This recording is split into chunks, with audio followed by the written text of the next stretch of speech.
Bonjour à tous, bienvenue sur la chaîne Les Clés du Volant pour cette troisième vidéo sur le thème des caméras cachées. Il y a peut-être de meilleures affaires financières à faire. Et ça coûte tout de suite 10-15 000 euros et la voiture elle est cassée. C'est mon premier jour.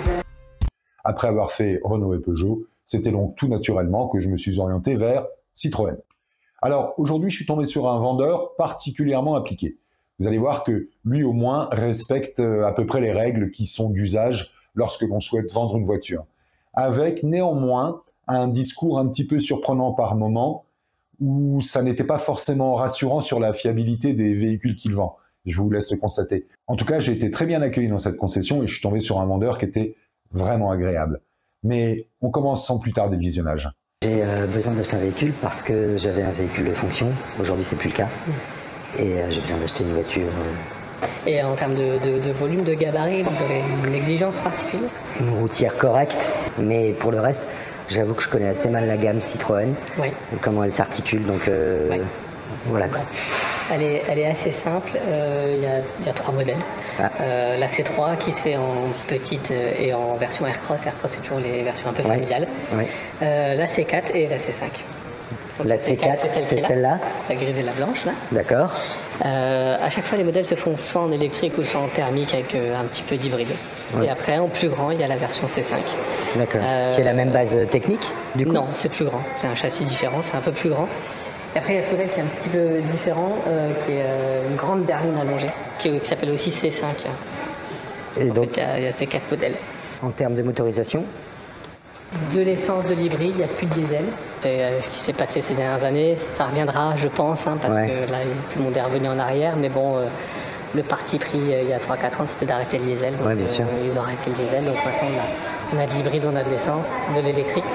C'est quel moteur? C'est le 1,2 litre. Alors, avant, ils l'appelaient le 1,2 litre PureTech, je pense que vous connaissez. Aujourd'hui, ils ont changé un petit peu. Qui ne le connaît pas? Oui, ils ont changé l'appellation, ils l'appellent 1,2 litre turbo. Bien que l'appellation, ils changent aussi également la courroie. Ouais. On avait la courroie sur laquelle on avait un problème. Aujourd'hui, c'est une chaîne de distribution, garantie 8 ans, si vous faites toujours les révisions chez nous. En même temps, techniquement, je ne sais pas qui a eu l'idée de mettre une courroie en caoutchouc dans de l'huile. Ouais. Ils ont pensé court terme mais pas long terme. Ok, donc c'est le 1,2 litre et qui développe combien de chevaux? Sur les C4, on a du 130. Avec 130. la partie 6 chevaux en électrique, donc 136. D'accord. Qui a été gonflé depuis même pas 3 semaines, qui a été gonflé en 145. Bah, comme Peugeot en fait. Exactement, on suit Peugeot. Parce que s'il me parlait aussi de 145 chevaux chez Peugeot. Exactement, ça a été gonflé. On était en 136, ils l'ont un petit peu gonflé, donc 136. D'accord. 145. 145. Ok. J'en profite pour vous demander de vous abonner à la chaîne, de liker et de partager cette vidéo. C'est évidemment très important pour le référencement de la chaîne. Et puis moi, ça me motive à créer du contenu comme celui-ci. Par ailleurs, dites-moi dans les commentaires si ça vous intéresse que je continue sur le thème des caméras cachées ou si je mets ça un petit peu de côté et j'y reviens plus tard parce que j'ai plein d'autres idées évidemment de vidéos à réaliser. Mais je sais aussi que le thème des caméras cachées vous plaît vraiment. Donc j'attends vos commentaires, n'hésitez pas. Merci. Donc là, on a un vendeur très transparent, puisqu'il me dit bien que le moteur PureTech a changé d'appellation. Néanmoins, c'est toujours le PureTech. Il me rassure sur le fait qu'il y a une chaîne de distri et non plus une courroie. En tout cas, il est transparent sur la motorisation qui est installée dans ces modèles. En termes de tarifs par rapport à Peugeot, vous vous situez où? Parce que... Gamme équivalente, 2-3 000 euros moins cher. D'accord. Gamme Donc équivalente. c'est moins cher chez vous. Oui. Bon, c'est une bonne nouvelle si c'est la même base technique. Oui. Bon. Vous avez mis quoi là-bas, la 308? 3008. 3008. Ouais. Ok. 3008, la même base et le châssis que la C5 Aircross. Ouais. Il me parlait de 44 000 remisés. 41 ou 42. Du coup, sur ce modèle-là, alors sur le C5. Ouais. Donc a priori, fabriquer une Citroën coûte moins cher que fabriquer une Peugeot, puisqu'elles sont vendues 2 à 3 000 euros moins cher. Alors, soit les marges chez Peugeot sont beaucoup plus élevées, soit chez Citroën, ils font du discount. En tout cas, puisque c'est la même base technique et que c'est peu ou prou les mêmes véhicules, il doit bien y avoir une différence quelque part, à moins qu'elle soit marketing. Une problématique, c'est le kilométrage, parce que, je ne sais pas si vous c'est pareil que chez Peugeot, mais chez Peugeot j'ai rencontré un problème immédiatement, c'est le kilométrage en LOA. Ouais. C'est normal, 30 000 km par an. La LOA, on va jusqu'à 25 000. C'est réglementé à 25 000. Après, on passe sur de la location longue durée. Et vous n'avez pas l'option d'achat. Vous n'avez pas une option qui vous permet d'être propriétaire du véhicule à l'issue de la location. Mais aussi, hypothétiquement, un apport sur la reprise, constitué par la reprise. Oui, parce que si je prends une LOA et que vous avez un engagement de reprise à 10 000 €, admettons, et que ce véhicule-là, quand je vous le ramène, il aura encore 12, 13 ou 14. La reprise se négocie à ce moment-là. Et donc, cette différence peut faire un apport. Là, on est d'accord. Ouais, ça, c'est l'avantage de la location. Mais très souvent, en fait, on part du principe, en fait, il y a un calcul de la valeur de rachat. On essaye d'être quasiment au trait, ce qui fait que, du coup, il n'y a pas trop de... C'est très rare que je vois le client gagnant. Enfin, quand je veux dire gagnant, c'est-à-dire qu'on va vous racheter votre véhicule plus cher. Mais c'est rare que la valeur de rachat elle soit très basse, parce que si elle est très basse, ce qui fait que les loyers vont être très hauts. Et là, vous allez me dire non. Donc nous, on augmente un peu la valeur de rachat, ce qui fait que ça va vous baisser et être compétitif en termes de loyer. Mais derrière, nous, on va racheter le véhicule quasiment la valeur du marché. Est-ce qu'il y a une différence d'épaisseur de loyer entre la LOA et la LLD, le cas échéant? On a un petit 30 € par mois qui se balade. Ça reste quasiment cohérent entre les deux. L'avantage, c'est vraiment que la location avec option d'achat, vous êtes moins, entre guillemets, j'utilise le terme emprisonné, c'est-à-dire que vous allez pouvoir restituer votre location un peu chez n'importe qui souhaite racheter le véhicule à la fin. Par contre, la location, la LLD, ça marche pas. La LLD, vous avez commencé chez nous, vous devez, quoi qu'il arrive, restituer chez nous. Alors là, le vendeur est très bien parce que je lui parle de mon problème de kilométrage qui est incompatible avec la LOA, ça je le sais puisque je l'ai déjà entendu chez Peugeot. Et lui, justement, contrairement au vendeur de chez Peugeot, m'indique qu'il y a une solution et cette solution s'appelle LLD. Alors après, il me fait le comparatif, différences, avantages, inconvénients. Néanmoins, il me trouve une solution. Il ne me laisse pas comme ça a été le cas chez Peugeot, sans réponse. Et où finalement la conversation aurait pu s'arrêter là. Mais je vous le présente quand même derrière. Allez, c'est quand même mieux. Bah oui. Donc là, enfin, je tombe sur un vendeur qui me présente le produit. Il a fallu que je fasse 3 vidéos en caméra cachée pour tomber enfin sur un vendeur qui me dit « Mais monsieur, je vais vous montrer la C5, je vais vous la présenter ». Il m'a fait l'argumentaire, il m'a vanté les équipements, en tout cas il l'a très bien fait, il m'a vanté l'ergonomie, les motorisations, bref tout ça. Je vous passe les détails. Ça veut dire que sur ces versions, il y a peut-être de meilleures affaires financières à faire que... Absolument, on est d'accord. D'accord. On est d'accord. Et donc là, les remises sans langue de bois, elles arrivent à monter à quel niveau sur ce modèle-là? Donc là, on va parler maintenant de l'aspect financier et de l'aspect négociation. Vous allez voir que là aussi, contrairement à Peugeot, ou même Renault d'ailleurs, le vendeur est beaucoup plus ouvert à la négociation et les remises sont nettement plus conséquentes que ce qu'on a pu constater chez Renault et chez Peugeot. Et son discours, pour le coup, est un discours qui me paraît plus naturel quand on est vendeur automobile.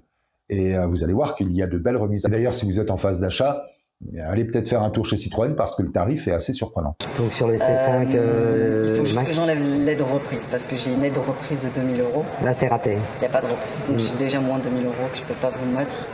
Après, c'est en pourcentage. Là, en l'occurrence, j'ai 6% sur le véhicule et je crois en aide commande, j'ai déjà 3 000 €. Donc les deux cumulés, je crois que je suis déjà à 5 500. On doit frôler peut-être les 6. Le 6% ou 1000 €. 6 000 € de remise À peu près. sur un véhicule qui est prix public à 43, c'est ça? 43 à peu près, oui. Et donc du coup, on hybride 145. Oui, là oui, hybride 145 et il faut s'attendre à une consommation de l'ordre de 6 litres, 6 litres 5. Non, là un peu plus quand même. On est à 7,1 en version hybride simple, 145. D'accord. Le 6.5, le 6.5, 6.3, c'était plutôt sur une version berline, parce que berline, aérodynamisme un peu mieux, donc sur l'autoroute, ça frappe pas le vent. On est en modèle SUV. Modèle SUV veut dire forcément qu'il aérodynamisme moins pensé, enfin moins pratique, on peut pas faire grand chose là-dessus. Donc on se frappe le vent un peu plus. Quoi. Ouais, normal. Ouais. Donc on est plutôt à 7.1. Ok. Mais ce que vous me dites, c'est d'ailleurs ce que vos collègues d'autres marques ont pu dire. Oui, c'était toujours attendez-vous à du 7 litres à la louche, quoi. Ouais. Et que ce soit chez Renault, chez Peugeot ou vous, c'est ce que les trois m'ont dit, quoi. Encore un vendeur qui me parle de la consommation en me disant qu'il faut que je table sur 7 litres. C'est maintenant le 3e vendeur qui me tient le même discours. Alors, je pense que un vendeur, ça peut être effectivement une erreur, mais 3 vendeurs, ça devient une réalité. Je pense réellement que ces voitures-là, et c'est d'ailleurs ce que j'ai constaté moi, ne peuvent pas consommer les 3 litres ou 4 litres qui sont indiqués par les constructeurs. Et puis après, la conversation a pris une tournure un petit peu surprenante, un petit peu inattendue, et je vous laisse apprécier ça. Mais derrière, ça coûte aussi, il faut penser plus loin. C'est-à-dire que j'ai des clients qui font ça, qui utilisent des hybrides rechargeables comme un véhicule électrique. Ce Ce qui fait qu'en fait, au bout de 4 ans, la batterie, elle est complètement bousillée et le moteur, il a jamais démarré vraiment. Et donc là, on retrouve des autres phases de problème où, du coup, on a un moteur qui n'est pas utilisé, quoi, qui démarre pas.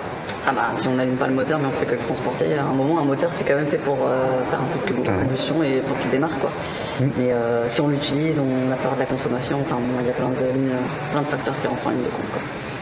C'est les retours que j'ai eu des gens qui utilisaient que l'électrique, surtout quand je vais aller voir les mécanos, ils me disent tout le temps, mais les clients, je leur dis, arrêtez de vendre l'hybride rechargeable comme un véhicule électrique où vous allez tout le temps rouler là-dessus. C'est pas fait pour. C'est fait pour mixer. Mais ça veut dire que si on n'utilise que l'électrique sur un véhicule hybride rechargeable, on peut se retrouver dans la situation où au bout de quelques années, 3-4 ans, je sais pas, 5 ans, vous me direz, on a une perte d'autonomie même sur l'électrique. Ouais, fulgurante même. Fulgurante? Ah oui, parce qu'on commence en fait, si vous voulez, quand je vous le vends, il aura 50 km d'autonomie annoncé. En réel, quand il m'affiche 50, en réel, quand je l'ai fait vraiment, je vais faire du 43, 42. C'est normal, c'est en fonction de comment j'appuie sur l'accélérateur. Je vais faire 42, 43 en réel kilomètre.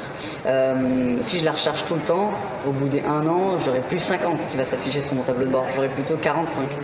Au bout de 2 ans, 3 ans, je vais commencer à afficher 35, 25. Et sur les 25 affichés, je fais pas réellement 25, je vais faire 18. Donc je fais que perdre. C'est parce que je roule tout le temps dessus. Là, le vendeur me parle de fiabilité. Le vendeur m'explique qu'effectivement, une voiture électrique perd en autonomie, mais perd de manière conséquente en autonomie, puisqu'on commence avec environ 50 km déclarés et on atterrit à 15, 16, 18 km au bout de 4-5 ans. Il m'explique aussi, et je pense qu'il a raison, que l'usage que l'on fait du véhicule et la façon dont on s'en sert impacte beaucoup la fiabilité du véhicule. Notamment, si on passe sa vie à rouler en électrique, effectivement, le thermique n'est jamais utilisé, donc on accélère son usure, puisqu'il est d'usage de dire que ça s'use plus si on s'en sert pas. Et en outre, si on abuse de la batterie, eh bien, c'est comme un téléphone portable. Les cycles de charge-décharge font que naturellement, la batterie va s'user, et donc naturellement, elle perdrait de l'autonomie.